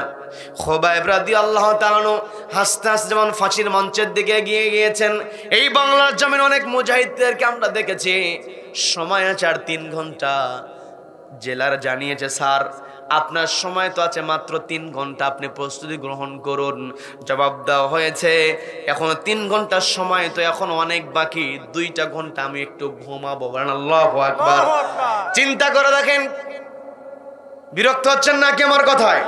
চিন্তা করে দেখেন, আমি আপনি আজকে আল্লাহর উপর তাওয়াক্কুল ভুলে গিয়েছি। সাহাবায়ে কেরাম কখনো পরাস্ত হন নাই, একমাত্র তারা আল্লাহকে ভয় করেছেন, দুনিয়ার কোনো বাতিল শক্তিকে তারা ভয় করে নাই। আমার আপনার আল্লাহর উপর আনতে পারি, আমার আপনার সম্মানের জন্য বেশি কিছু থাকার দরকার হয় না। বেলাল রাদিয়াল্লাহু তাআলা আনহুর কথা বললাম, কালো মানুষ ছিলেন, অথচ পা ফাটা মানুষ হওয়ার পরও, ঠোঁট ফাটা মানুষ হওয়ার পরও আল্লাহ তাকে সম্মানিত করেছেন। একমাত্র তিনি ভয় করেছেন কাকে? সবাইকে বলতে হবে কাকে? আল্লাহর ভালোবাসা পেতে হলে, সম্মান মর্যাদা পেতে হলে বেশি কিছু করতে হয় না। নবীজি যখন খায়বার দুর্গ আক্রমণ করলেন, খায়বারের ইহুদিরা নবীজির বিরুদ্ধে বিভিন্ন কথা বলে, নবীজির বিরুদ্ধে বিভিন্ন প্রোপাগান্ডা ছড়ায়। আলেমদের বিরুদ্ধে আজও পৃথিবীতে প্রোপাগান্ডা আছে না নাই? সবাইকে বলতে প্রোপাগান্ডা আছে না নাই? ইসলাম থাকলেই বিভিন্ন ট্যাগ লাগায় দেওয়া হয়। বিগত পতিত স্বৈরাচার পালাতে বাধ্য হয়েছে। কি কথা বলেন? কি কথা বলেন? ওরা যে ভাষায় কথা বলেছে, ওই ভাষায় বাংলার জমিনে মানুষ আর কথা বলতে দেবে না। কথা বলেন ঠিক কিনা? ওরা বিভিন্ন সময় আমাদেরকে ট্যাগ লাগিয়েছে, কোরআন থেকে কথা বললে আমাদের বিরুদ্ধে ষড়যন্ত্র করেছে, নিজের অপরাধ করেছে, এরপরও ওদের অপরাধটা আমাদের উপরে চাপিয়ে দেওয়ার চেষ্টা করেছে। এখনো ওই রকম দেখা যায়, প্রকাশ্য সাংবাদিকদের সামনে বলে ফেলে চাপিয়ে দাও ওই দলের উপরে। আছে না নাই? আছে না নাই? যত ষড়যন্ত্রই করবে, নিজের অপরাধ করবে, এটাকে লুকিয়ে রাখার আর কোনো সুযোগ নাই। বাংলার মুসলমান সচেতন হয়েছে। কি কথা বলেন? কি কথা বলেন? যতই মিথ্যা কথা বলুক না কেন, সবকিছু প্রকাশ করে দেবেন একজন, তিনি কে? সবাইকে বলতে হবে তিনি কে? আমার আপনার জন্য প্রযুক্তি যত উন্নত হবে, আমার আপনার জন্য ইসলামের পথ, ইসলাম বোঝানো, কোরআন বোঝানো তত সহজ হবে। বলেন আল্লাহু আকবার। বলেন আল্লাহু আকবার। আমি বলতে নিয়েছিলাম, নবীজি যখন খায়বার দুর্গ আক্রমণ করতে বাধ্য হলেন। নবীজি প্রথমে আক্রমণ করতে চান নাই, ইসলামের বিরুদ্ধে ষড়যন্ত্র করেছে, শান্তি চুক্তি ভঙ্গ করে মুসলমানদের বিরুদ্ধে ষড়যন্ত্র করেছে। নবীজি তারপরও কোনো কথা বলেন নাই। একটা পর্যায়ে যখন ওই খায়বারের ইহুদিরা নবীজিকে হত্যার পর্যন্ত পরিকল্পনা করেছিল, নবীজিকে হত্যা করতে চেয়েছিল, নবী যখন জানতে পারলেন, নবীজি সাহাবীদেরকে বললেন আর তো সহ্য করা যায় না। মুসলমানরা কখনো আক্রমণ করে না, মুসলমানরা ডিফেন্স করে। কি কথা বলেন? প্রতিরোধ করে। মুসলমানরা কখনো আক্রমণ করে না। তবে কেউ মুসলমানদেরকে আক্রমণ করলে একত্রিত হয়ে মুসলমানরা প্রতিরোধ করে। কি কথা বলেন? মুসলমানদের ইতিহাসের দিকে যদি আমি আপনি তাকাই, লক্ষ্য করি, নবীজি যখন সাহাবীদেরকে বললেন ওদের অত্যাচার, ওদের পরিকল্পনা, ওদের অপকৌশল, ষড়যন্ত্র সহ্য করেছি, কিন্তু শেষ পর্যন্ত ওরা যখন আমাকে মেরে ফেলার কৌশল করেছে, ওদেরকে তো আর ছেড়ে দেওয়া যায় না। চলো খায়বার দুর্গ আক্রমণ করতে হবে। নবীজি খায়বারে চলে গেলেন। মদিনা থেকে খায়বারের দূরত্ব প্রায় 100 কিলোমিটার। নবীজি সাহাবীদেরকে নিয়ে রওনা হয়েছেন। একেবারে খায়বারের পাশে গিয়ে নবীজি তাবু গেড়েছেন, চতুর্পাশ দিয়ে তাবু গেড়েছেন। ওই খায়বারের সবাইকে মধ্য অবস্থায় রেখে দিয়েছেন নবীজি। খায়বারে বিভিন্ন দুর্গ ছিল। বিরক্ত হচ্ছেন নাকি আমার কথায়? বিরক্ত হচ্ছেন? খায়বারের বিভিন্ন দুর্গের মধ্যে ইহুদিরা অবস্থান করত। নবীজি সাহাবীদেরকে নিয়ে খায়বারের উপকণ্ঠে নবীজি যখন কাফেলা গাড়লেন, তাবু গাড়লেন, অবরোধ করে দিলেন, অবরুদ্ধ করে রেখে দিলেন। ওই খায়বারে ইহুদির একজন রাখাল ছিল, সে রাখালের নাম হচ্ছে আসওয়াদ রাখাল। যদিও তার নামটা ছিল ইয়াসার, কিন্তু মানুষটা কালো ছিল। কালো হওয়ার কারণে আসওয়াদ বলা হতো তাকে, আসওয়াদ রাখাল। তার কান পর্যন্ত চলে গিয়েছে। সেই মদিনা থেকে দীর্ঘ পথ পাড়ি দিয়ে মুসলমানেরা এসে খায়বার দুর্গকে আক্রমণ করেছে। রাখাল মানুষ, তাকে যখন জানানো হয়েছে আমাদের মুনিবদেরকে অবরুদ্ধ করে দেওয়া হয়েছে, রাখাল সে তো অত কিছু বোঝে না, কিন্তু মনের মধ্যে একটা আকাঙ্ক্ষা জেগেছে, একটা উৎসুক মনোভাব তার মনের মধ্যে তৈরি হয়েছে। তিনি চিন্তা করলেন এত দূর পথ পাড়ি দিয়ে সে অবরোধ করেছে, তাবু গেড়েছে, এত দূর পথ তারা কেন পাড়ি দিল একটু জানার দরকার। এই কথা চিন্তা করে ওই রাখাল চিন্তা করে কেমন করে জানবো। একদিন সাহস করে মুসলমানদের তাবুর দিকে রওনা হয়েছে। প্রতিমধ্যে একজন মুসলিমের সঙ্গে দেখা হয়েছে। মুসলিমকে জিজ্ঞাসা করা হলো, তোমরা দীর্ঘ পথ পাড়ি দিয়ে এই জায়গায় এসে এই খায়বারের লোকদেরকে অবরুদ্ধ করে রেখে দিয়েছ, তোমাদের জন্য খায়বারের লোকেরা অবরুদ্ধ অবস্থা আছে, এদেরকে তোমরা যে কষ্টের মধ্যে ফেলে দিয়েছো, অবরুদ্ধ করে রেখেছো, এর কারণটা কি? এই কথা জিজ্ঞাসা করার পরে ওই সাহাবী বলছেন, তুমি কি এই কথাটা আমার মুখ দিয়ে শুনতে চাও নাকি আমাদের যিনি লিডার সরাসরি তার মুখ থেকে শুনতে চাও? এই কথা বলার পরে ওই রাখাল একটু অবাক হয়ে গেল। কি বলো? তোমাদের যিনি প্রধান সেই লোককে আমার মতো একজন গোলামের সঙ্গে কথা বলবে? বলে হ্যাঁ অবশ্যই কথা বলবেন। আল্লাহু আকবার, মানে আল্লাহু আকবার। আল্লাহর কাছে কে বড় লোক, কে ফর্সা, কে ধনী, কে টাকাওয়ালা, এগুলো আল্লাহর কাছে কোনো প্রকার সুযোগ নাই। আল্লাহর কাছে সুযোগ কে কত বেশি আল্লাহকে ভয় করে। কি কথা বলেন?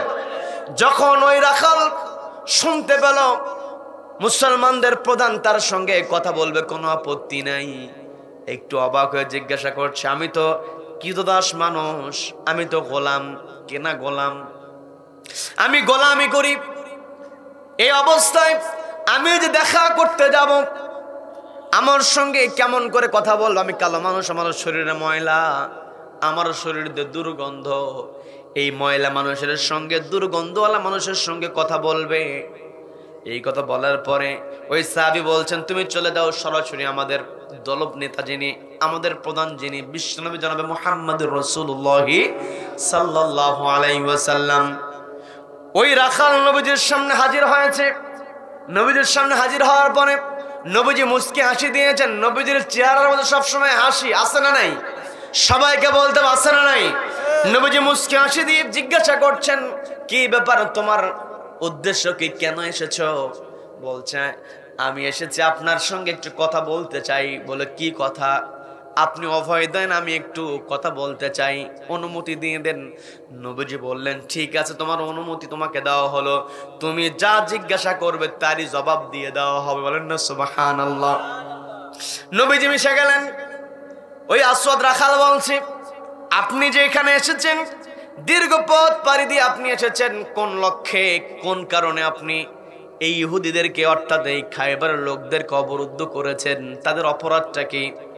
নবীজি বলছেন, ওদেরকে আমি মুক্তি দেওয়ার জন্য এসেছি, ওদেরকে আমি বাঁচানোর জন্য এসেছি। রাখাল কথাটা বুঝতে পারল না। আপনি এদেরকে অবরুদ্ধ করে রেখেছেন, এদের জীবনটাকে হুমকির মুখে আপনি ফেলে দিয়েছেন, আবার বলছেন মুক্তি দেওয়ার জন্য এসেছেন, ভালোর জন্য এসেছেন। কথাটা বুঝতে পারলাম না। নবীজি বললেন, এই পৃথিবীতে আমরা বসবাস করছি, পৃথিবী তো চূড়ান্ত জায়গা নয়। এই পৃথিবী ছেড়ে একদিন আমাদেরকে যেতে হবে কার সামনে? সকলকে বলতে হবে কার সামনে? আমি আপনি যখন নামাজে দাঁড়িয়ে যাই, আমি আপনি বলি আলহামদুলিল্লাহি রাব্বিল আলামিন আর-রহমানির রহিম মালিকি ইয়াউমিদ্দিন।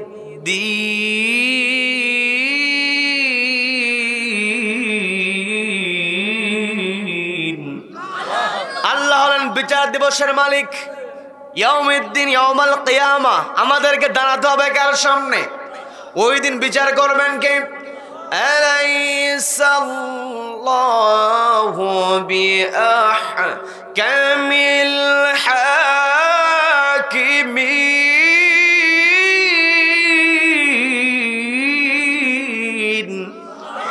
আল্লাহ হলেন সকল বিচারকের বিচারক। বলেন আল্লাহু আকবার। কিয়ামতের কঠিন ময়দানে আমাকে আপনাকে আল্লাহর সামনে দাঁড়াতে হবে, বিচারের মুখোমুখি হতে হবে।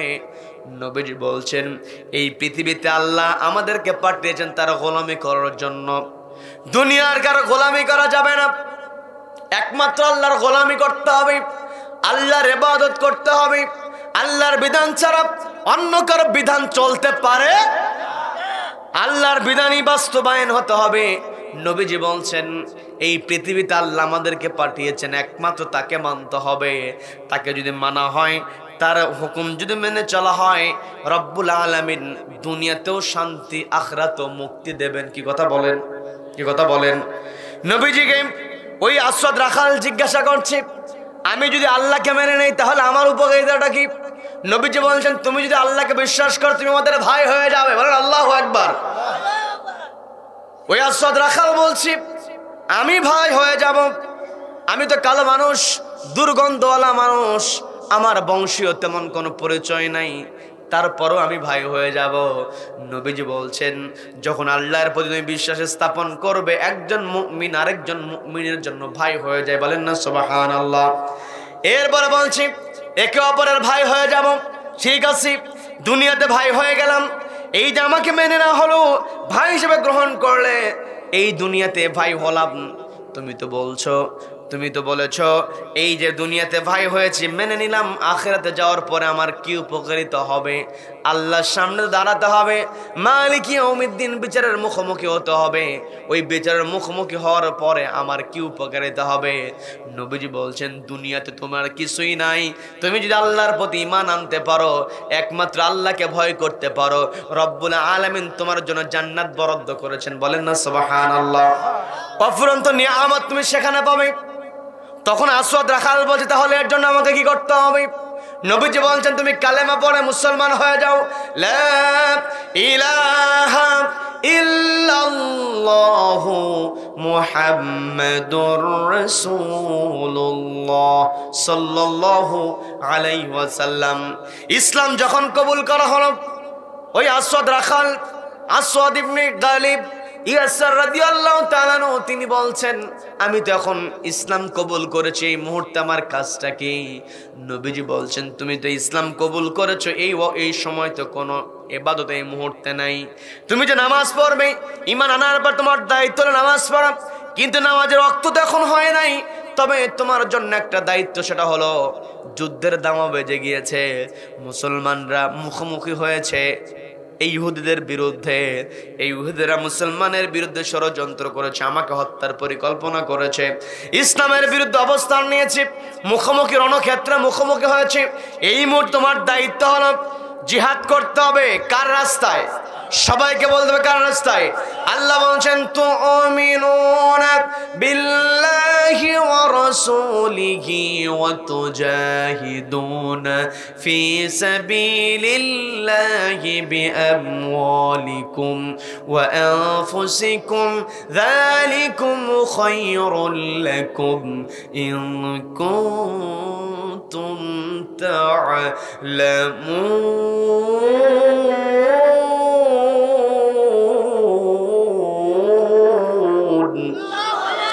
আল্লাহ বলছেন আমার বান্দারা তুমিনুনা বিল্লাহ, আল্লাহর প্রতি ঈমান আনো, ও রাসূলিহি, রাসূলের প্রতি বিশ্বাস স্থাপন করো। আল্লাহ এবং রাসূলের প্রতি বিশ্বাস আনার পরে তোমার দায়িত্ব হলো তুজাহিদুনা ফি সাবিলিল্লাহ, সংগ্রাম করতে হবে কার রাস্তায়? সবাইকে বলতে হবে কার রাস্তায়? নবীজি বলছেন আল্লাহর রাস্তায় সংগ্রাম শুরু হয়ে গিয়েছে, তোমাকে এখন চলে যেতে হবে যুদ্ধের ময়দানে। নবীজি বলছেন যুদ্ধের ময়দানে চলে যাও।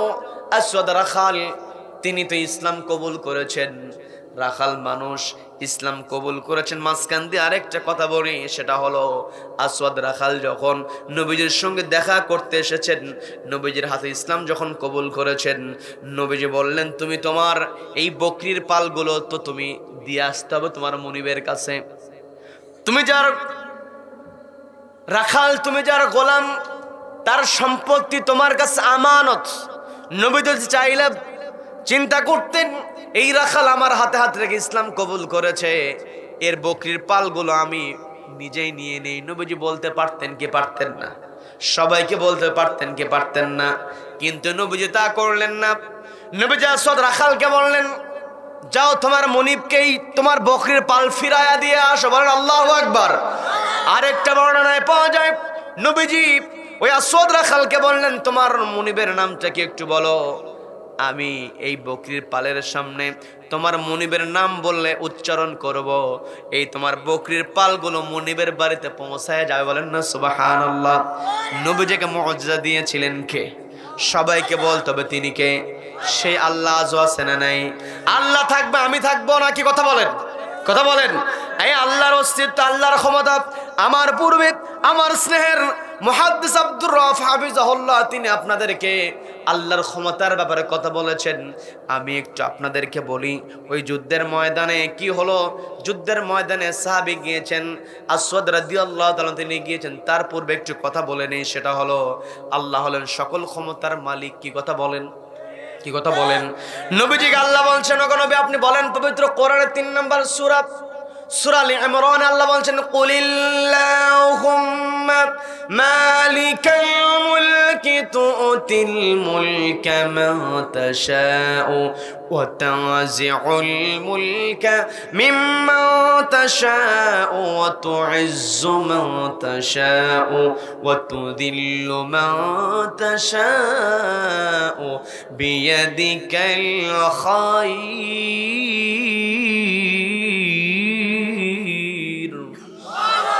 ইন্নাকা আলা কুল্লি শাইইন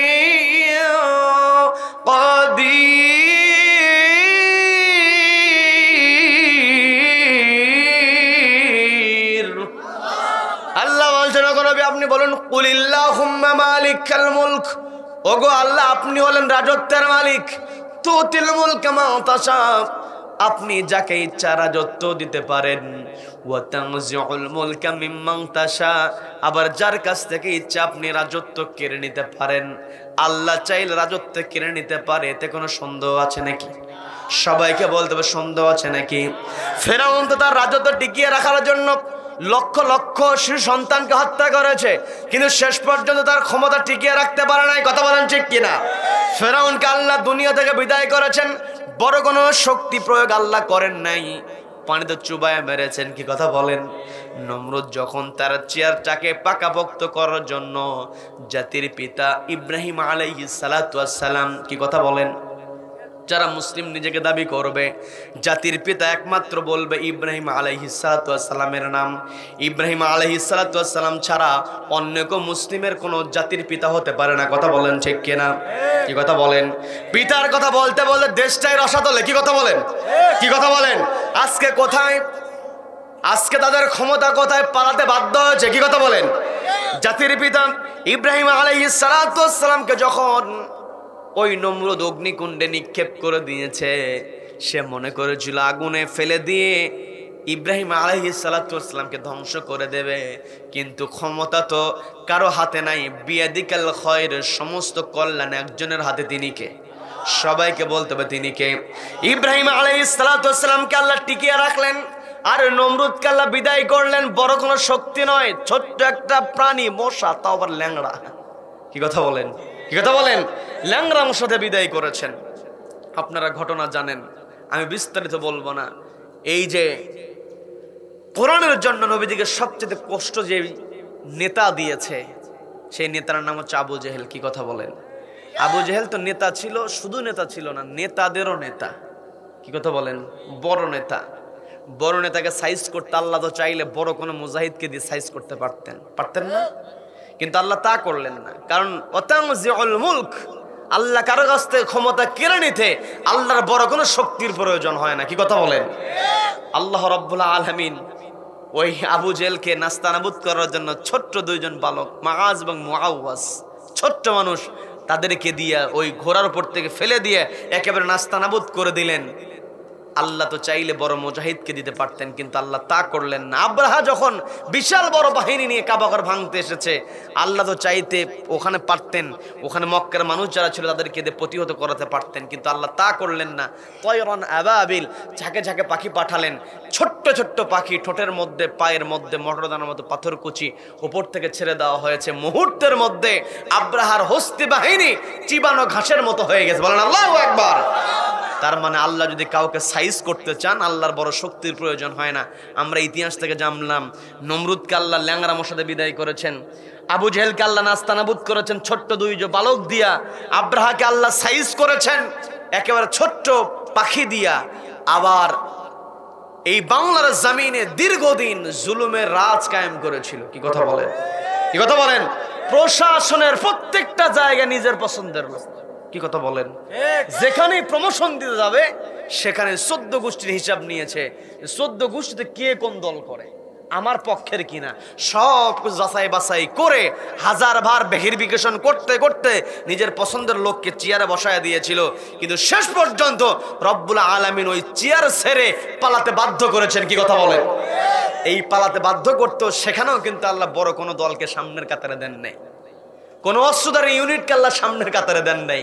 নিরস্ত্র ছাত্র জনতাকে আল্লাহ এমন করে সামনের কাতারে দিলেন, ওই বাংলার লেডি আবু জেহেল পালাতে বাধ্য হয়েছে। কি কথা বলেন? তার মানে এই পৃথিবীতে যারা এই চেয়ারটাকে নিজের করতে চাইবে, মানুষের উপরে জুলুম করবে, ফ্যাসিবাদ কায়েম করতে চাইবে, ওদের অবস্থা আবু জেহেলের মতো, নমরুদের মতো অবস্থা হয়ে যাবে। কথা বলেন ঠিক কিনা? যত বড় চেষ্টা করুক না কেন, আমরা একমাত্র ভয় করব কাকে? আল্লাহকে। যারা ভয় করবে তাদের কোনো পরাজয় নাই, তারা সব সময় বিজয়। কি কথা বলেন? মামলার পরে মামলা তারা দিয়েছে, একটার পর একটা মামলা, রিমান্ডের পর রিমান্ডে। একজনকে দেওয়া হয়েছে, ছাত্র মানুষ, ছাত্র বয়সে শিবিরের একজন কেন্দ্রীয় সভাপতি ছিল দুল হোসেন সাইদি সাহেব, তার নামও ছিল দেলোয়ার হোসাইন। তিনি রাজশাহী ইউনিভার্সিটির একজন রসায়নের ছাত্র, কেমিস্ট্রি ছাত্র ছিলেন। তাকে ওই সময়টাতে এত মামলা দেওয়া হয়েছে, টানা 60 দিন তাকে রিমান্ডে রেখে দেওয়া হয়েছে, কিন্তু শেষ পর্যন্ত তাকে ইসলামী আন্দোলন থেকে পিছিয়ে ফেরাতে পারে নাই। কথা বলেন ঠিক কিনা? কত জুলুম করা হয়েছে, নির্যাতন করা হয়েছে। এই যে আমার দেশে যেই অভ্যুত্থান হয়েছে, এখানে সবাই এগিয়ে এসেছে, এখানেও ইসলামকে ধারণ করেছে, আল্লাহর উপর ভরসা রেখেছে। এমন ছাত্র ছিল কি ছিল না? ছিল কি ছিল না? কখনো তারা ক্রেডিট নিতে চায় না। কারণ যত কিছু আমি যত বড় শক্তিশালী হই, আল্লাহ যদি আমাকে সফলতা না দেয়, পৃথিবীর কোনো মানুষ সফলতা দিতে পারে? ক্রেডিট কখনো মুসলমান নিতে চায় না। কি কথা বলেন? তবে কিছু কিছু ক্ষেত্রে কিছু কিছু কথা প্রকাশ করতে হয়। কি কথা বলেন? কারণ আমার আপনার যে যোগ্যতা আছে, আমি আপনি যে কাজটা করলাম, আমি আপনি যদি চুপ থাকি তাহলে আমার আপনার অর্জন অনেকে কেড়ে নিয়ে যেতে চেষ্টা করবে। ওই সময়টাতে আমাকে আপনাকে বলতে হবে, গোটা দেশের মধ্যে আজকে প্রমাণিত হয়েছে যারা ইসলামী আন্দোলন করে, ছাত্র জীবনও যারা ইসলামী আন্দোলন করেছে, কষ্টের মধ্যে থেকেছে, ওরাই ওই লেডি ফেরাউনকে পালাতে বাধ্য করেছে। কি কথা বলেন? সবাইকে নিয়েই সম্ভব হয়েছে। একাকি কেউ বলতে পারবে না যে আমি অমুক দলে থেকে আমি মাস্টার মাইন্ড ছিলাম, আমি এটা করেছি, আমি ওটা করেছি না। সম্মিলিতভাবে দেশের রিক্সা চালক পর্যন্ত এগিয়ে এসেছে। কথা বলেন? মা বোনেরা, আমরা যারা আন্দোলনে ছিলাম, মা বোনেরাও ঘরে থাকে নাই, তারা আমাদেরকে পানি সরবরাহ করেছে, যেখান থেকে পেরেছে মা বোনেরাও সহযোগিতা করেছে। কি কথা বলেন? কি কথা বলেন? তার মানে সবারই অংশগ্রহণমূলকভাবে আমি আপনি এই বাংলাদেশ থেকে অন্যায় দূর করতে পেরেছি। তবে আমাকে আপনাকে সচেতন হতে হবে। এখনো পুরোপুরি ওই পরিবেশ আমাদের হয় নাই, আমাদেরকে সচেতন হতে হবে। আর ডাকতে হবে কাকে?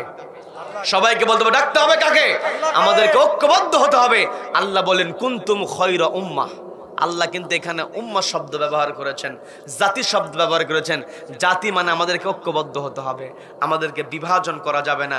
ভারতীয় আগ্রাসন সব সময় চায় বাংলাদেশের মানুষ বিভক্ত হোক, বাংলাদেশের মানুষকে বিভক্ত করে ওরা বাংলাদেশের উপরে কাঁঠাল ভেঙে খেতে চায়। কি কথা বলেন? আমরা স্বাধীনতা অর্জন করেছি ব্রিটিশদের কাছ থেকে 47 সালে। আমাদের পূর্বপুরুষ যারা ছিলেন, 71 সালে আমাদের বাপদাদা যারা ছিলেন, তারা সংগ্রাম করেছেন পাকিস্তানের হানাদার বিরুদ্ধে। ওই হানাদারদের বিরুদ্ধে সংগ্রাম করে এই দেশটাকে তারা স্বাধীন করেছেন। লাল সবুজের পতাকা তারা এনে দিয়েছেন। এই দেশ আমরা স্বাধীন হয়েছি পাকিস্তানের কাছ থেকে, আমরা স্বাধীন হয়েছি ব্রিটিশদের কাছ থেকে। তবে ব্রিটিশদের পূর্ব থেকেও এই বাংলাদেশের উপরে সবুজ শ্যামল, সুজলা সফলা, শস্য শ্যামলা আমার এই সোনার বাংলাদেশের উপরে ভারতের কুনজর আছে না নাই? আছে না নাই? এই কুনজর থেকে আমরা রেহাই আজও পাই নাই।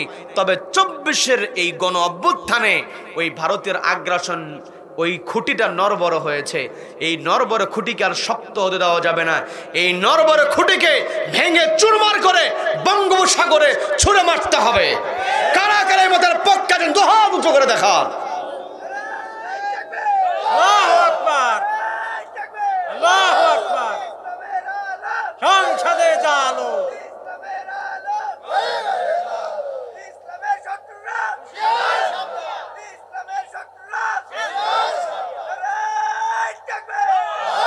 আল্লাহ আমাদের সকলকে কবুল করেন, বলেন আমিন, বলেন আমিন।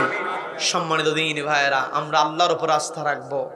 আল্লাহকে চিনতে পারার পরে ওই আসওয়াদ রাখাল, তিনি তো আর রাখাল থাকলেন না, তিনি হয়ে গেলেন একজন আল্লাহর নিবেদিত গোলাম। বলেন না সুবহানাল্লাহ। নবীজি বললেন তুমি যুদ্ধের ময়দানে চলে যাও। যুদ্ধের ময়দানে গিয়েছেন। যুদ্ধের ময়দানে যাওয়ার পরে কাফেরদের অর্থাৎ ইহুদিদের বিরুদ্ধে যখন তিনি সংগ্রাম করেছেন, একটা পর্যায়ে জীবন তার চলে গেল, তিনি শহীদ হয়ে গেলেন। নবীজি যখন জানতে পারলেন, নবীজি বললেন একজন মানুষ ইসলাম কবুল করেছে অথচ একটা বারও আল্লাহকে সেজদা দেয় নাই, তবুও তার অবস্থান জান্নাত। বলেন না সুবহানাল্লাহ, বলেন সুবহানাল্লাহ। তার মানে আমার আপনার তুজাহিদুনা ফি সাবিলিল্লাহ, আল্লাহর রাস্তায় সংগ্রাম করা। কি কথা বলেন? আল্লাহর রাস্তায় সংগ্রাম করতে হবে। আমাকে আপনাকে ছোটবেলা থেকেই অন্যের বিরুদ্ধে প্রতিবাদী হতে হবে। এই যে আমাদের দামাল ছেলেগুলো, ছোট ছোট ছেলেগুলো আন্দোলন করে আমাদেরকে শিখিয়ে দিয়েছে, আমাদেরকে প্রমাণ করেছে আন্দোলন ছোট বয়স থেকেই করতে হয়। কি কথা বলেন? দেখবেন যখন ওই নিরাপদ সড়ক চাই, নিরাপদ সড়ক আন্দোলন করেছিল ছোট্ট ছোট্ট বালকেরা, গোটা দেশের মধ্যে ওরা আলোড়ন তৈরি করেছিল। কি কথা বলেন? আবার এই লেডি ফেরাউনের বিরুদ্ধে সংগ্রাম করার জন্য আমার কিশোর তরুণ যুবক ভাইরা এগিয়ে এসেছে। কি কথা বলেন? কি কথা বলেন? এই জন্য আমাদের সন্তানদেরকে ছোটবেলায় থেকে আমাদেরকে গড়ে তুলতে হবে। সন্তানকে শেখাতে হবে একজনের ভয়। তিনি কে? সবাইকে বলতে হবে তিনি কে? নবীজির একজন সাহাবী ছিলেন। নবীজি যুদ্ধের ময়দানে সাহাবীদেরকে নিয়ে যাবেন। ছোট্ট সাহাবীর নাম হলো রাফি ইবনে খাদিজ রাদিয়াল্লাহু তাআলা আনহু। বয়স একেবারে কম। আমি সময় আর দীর্ঘায়িত করব না, পর্দার মা বন্ধুর দৃষ্টি আকর্ষণ করে বলছি, মা একটু বোঝার চেষ্টা করেন। সাহাবীর বয়স হচ্ছে 15 বছর। সবাইকে বলতে হবে কত বছর? সবাই বলেন কত বছর? 15 বছর বয়সী সাহাবী রাফি ইবনে খাদিজ রাদিয়াল্লাহু তাআলা আনহু উহুদের ময়দানে নবীজির সঙ্গে যুদ্ধ করতে যাবেন। কিন্তু নবীজি বয়স অল্প হওয়ার কারণে তাকে অনুমতি দেবেন না, কারণ 14 বছর বয়সে যখন তিনি বদরের প্রান্তরে যাওয়ার অনুমতি চেয়েছিলেন, নবীজি তাকে অনুমতি দেয় নাই। তিনি চিন্তা করলেন 1 বছরে তো আমি তেমন বড় হতে পারি নাই, অল্প বয়স হওয়ার কারণে নবীজি হয়তো আমাকে অনুমতি নাও দিতে পারে। তিনি তার অভিভাবক মামার কাছে গিয়ে বলছেন, মামা, অল্প বয়স হওয়ার কারণে নবীজি আমাকে বদরের প্রান্তরে যেতে দেয় নাই। উহুদের প্রান্তরে নাকি তুজাহিদুনা ফি সাবিলিল্লাহ, সংগ্রাম করতে হবে কার রাস্তায়? সবাইকে বলতে হবে কার রাস্তায়? ছোট্ট সাহাবী বলছেন, এরা ছাত্র ওই সাহাবীকে তার মামাকে বলছেন, মামা, আমি শুনেছি নবীজি যুদ্ধের ময়দানে সাহাবীদেরকে নিয়ে যাচ্ছেন, আমার তো ইচ্ছা যুদ্ধের ময়দানে যাওয়া, আমি যাব। অল্প বয়সের কারণে নবীজি হয়তো আমাকে অনুমতি নাও দিতে পারেন। আমার বয়স অল্প, কিন্তু আমি তো ভালো তীর নিক্ষেপ করতে পারি। বড় মানুষেরা তীর ধনুকের খেলায় আমার সঙ্গে জিততে পারে না। আমি ছোট হলেও আমি একজন তীরন্দাজ, বড় মানুষের সাথে ভালো তীর নিক্ষেপ করতে পারি। কাজে আপনি আমার মামা, আপনি আমার অভিভাবক, আপনি যে নবীজির কাছে গিয়ে বলেন আমার ভাগিনার বয়স কম, কিন্তু আমার ভাগিনা বড় মানুষের চাইতে ভালো তীর নিক্ষেপ করতে পারে। নবীজি আমাকে বয়সের কারণে অনুমতি না দিলেও নবীজি তীরন্দাজে যাবে, তীর নিক্ষেপকারী হিসেবে আমাকে অনুমতি দিলেও দিতে পারে। বলেন আল্লাহু আকবার। বয়স হচ্ছে 15 বছর। কত বছর? সবাইকে বলতে হবে কত বছর? ও আমার পর্দার মা বোনেরা, এই সাহাবীর ঘটনা শুধু শুনলেই হবে না, ঘটনার দিকে যাব তার আগে একটু বলেন এই মা বোনদের উদ্দেশ্যে, বিরক্ত হবেন নাকি? নবীজি অনুমতি দিয়েছেন, তিনি যুদ্ধের ময়দানে গিয়েছেন, যুদ্ধ করেছেন।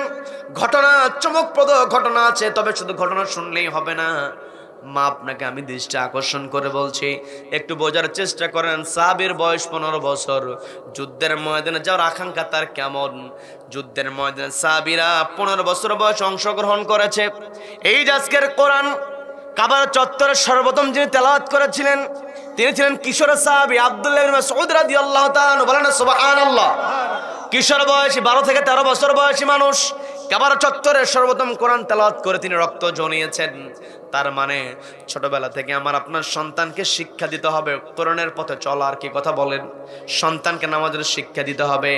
মা আপনার সন্তানের বয়স যখন 10 বছর হবে, আপনি আপনার সন্তানকে নামাজের শিক্ষা দেবেন। কি কথা বলেন?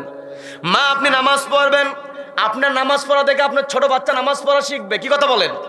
মা যখন সেজদা দেয়, মা জায়নামাজ বিছিয়ে দিয়েছে, মা নামাজ পড়বে, কিন্তু মায়ের নামাজ দেখতে দেখতে, মায়ের সেজদা দেখতে দেখতে ছোট্ট মানুষের মনের মধ্যে একটা আকাঙ্ক্ষা জেগে যায়।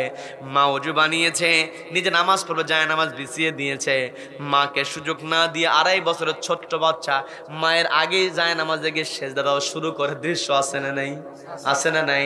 তার মানে মা আপনি যদি নামাজ না পড়েন, আপনার ছোট্ট বাচ্চা আপনার কাছ থেকে সেজদা দেওয়া শিখবে না। এই জন্য আপনি নামাজি হবেন। সামনে রমজান মাস আসছে, রমজান মাসে বেশি বেশি কোরআন তেলাওয়াতের দরকার আছে না নাই?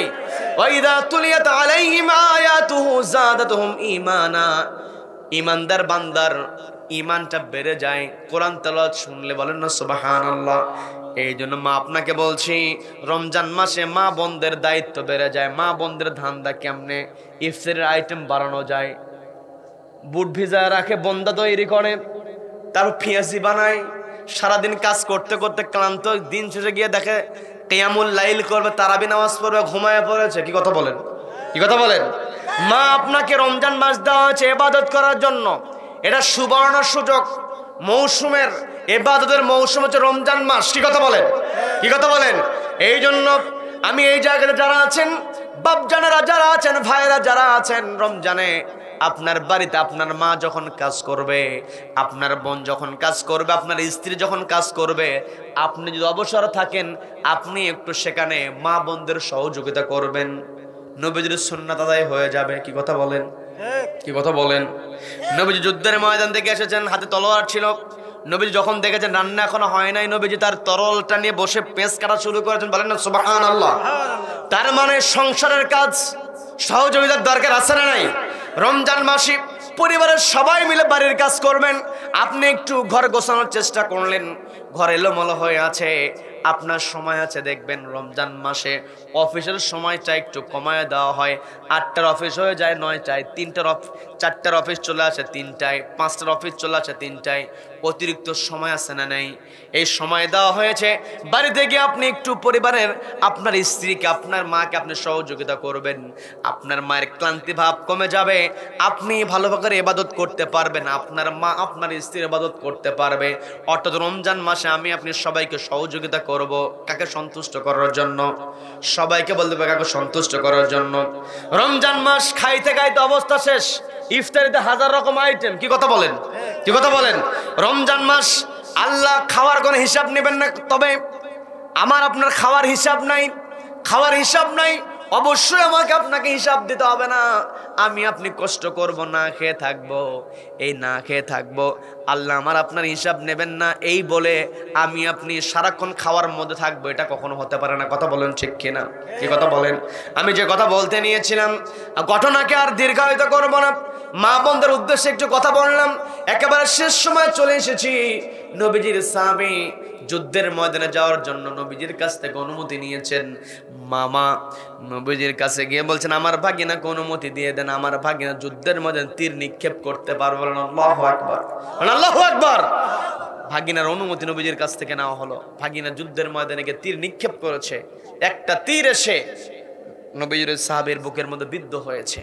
নবীজির সাহাবী পড়ে গিয়েছেন। ওই সাহাবীদেরকে বললেন, দেখো তো আমার ছোট্ট সাহাবী তীর বিদ্ধ হয়েছে, তোমরা একটু তাকে আমার সামনে নিয়ে আসো। নবীজি বলছেন, আমি একটু তাকে দেখতে চাই। বলেন না সুবহানাল্লাহ, বলেন সুবহানাল্লাহ।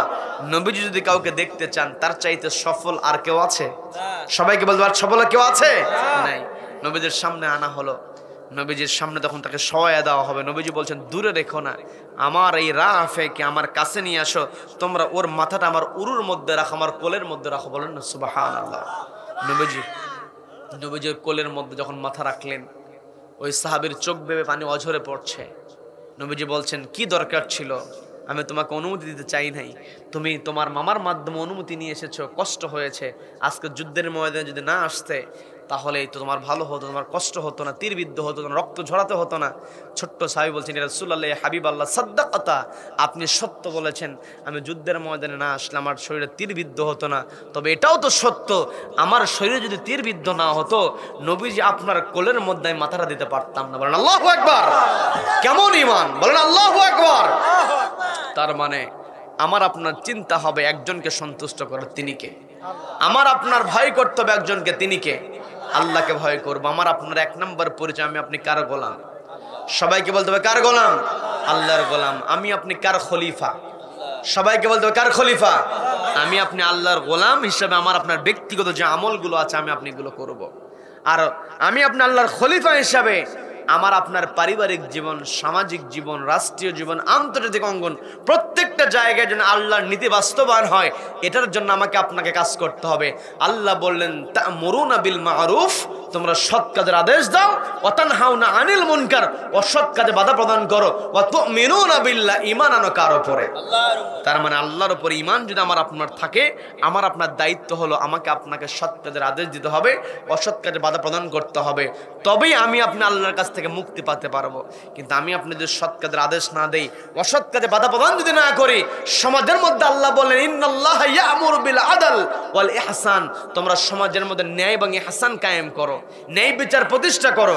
আমি আপনি সমাজের মধ্যে ন্যায় বিচার প্রতিষ্ঠার জন্য কি কাজ করেছি, আল্লাহ যদি আমাকে আপনাকে প্রশ্ন করে, আমি আপনি যদি ন্যায় বিচারের জন্য কাজ না করি, সৎ কাজের আদেশ না দেই, অসৎ কাজে বাধা প্রদান না করি, আমার আপনার আমল নামায় যদি সৎ কাজের আদেশ, অসৎ কাজের বাধা, এই আমল যদি না থাকে, আমার আপনার বাঁচার কোনো উপায় নেই। নবীজিকে বলা হয়েছিল, একাকী ইবাদত করো, তোমাকে তোমার চেয়ার দেওয়া হবে, তোমাকে গাড়ি দেওয়া হবে, তোমাকে তোমার বাড়ি দেওয়া হবে, তোমাকে নারী দেওয়া হবে।